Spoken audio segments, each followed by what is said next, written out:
Tahukah kamu, menurut IFAM, Federasi Pertanian Organik Dunia, kata organik itu sebenarnya bukan cuma soal bebas bahan kimia loh. Ada 4 prinsip besar di baliknya, dan kebanyakan dari kita cuma tahu satu. Hari ini, kita bongkar tuntas apa arti organik yang sesungguhnya, biar kamu nggak salah kaprah lagi. Sebelum lanjut, jangan lupa like, komen, dan follow atau subscribe.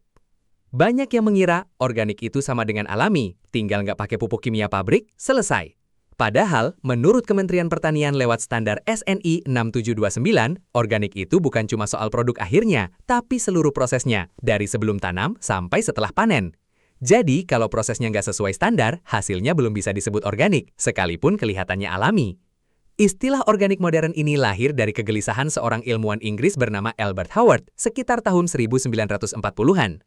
Dia melihat cara petani tradisional di India merawat tanah dengan kompos dan rotasi tanaman, lalu membawa prinsip itu ke dunia sains modern.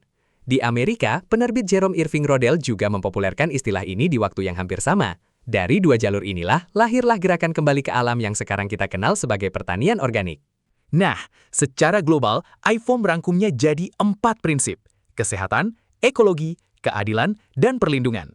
Kesehatan artinya tanah, tanaman, hewan, dan manusia itu satu kesatuan yang gak bisa dipisah. Ekologi artinya kita bekerja mengikuti siklus alam, bukan melawannya.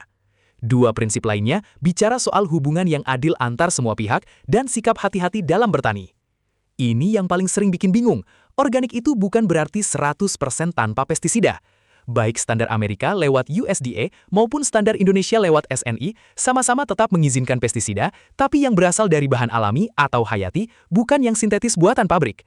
Jadi, bedanya bukan pakai atau nggak pakai, tapi dari mana sumbernya dan seberapa hati-hati cara pakainya. Satu lagi yang sering ketukar, organik itu juga bukan sama dengan tumbuhan liar di hutan yang tumbuh sendiri tanpa campur tangan manusia.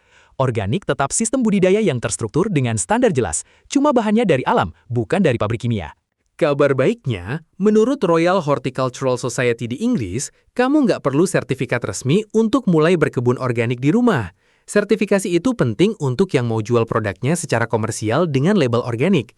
Tapi kalau kamu cuma nanam cabai atau kangkung di pot teras, prinsip-prinsip ini tetap bisa langsung kamu terapkan. Baik kamu tinggal di iklim tropis kayak Indonesia, atau di negara 4 musim kayak Amerika dan Inggris. Prinsipnya sama persis, tinggal disesuaikan sama tanaman dan cuaca di tempatmu masing-masing.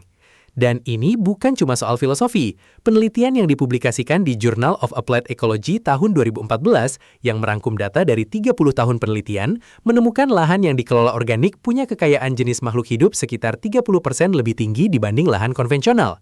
Penelitian lain di Jurnal PLOS ONE yang menggabungkan 56 studi dari berbagai zona iklim di dunia juga menunjukkan tanah yang dikelola secara organik punya aktivitas mikroba yang jauh lebih hidup.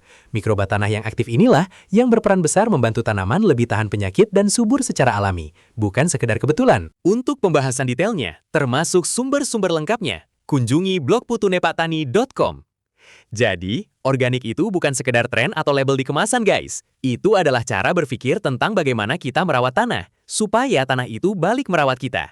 Dan kabar baiknya, kamu nggak butuh lahan luas atau sertifikat mahal untuk mulai. Cukup mulai dari pot kecil di rumahmu, dengan pemahaman yang benar. Di video-video berikutnya, kita akan bahas satu persatu cara praktiknya. Subscribe channel Putune Patani sekarang, dan sampai jumpa di video selanjutnya.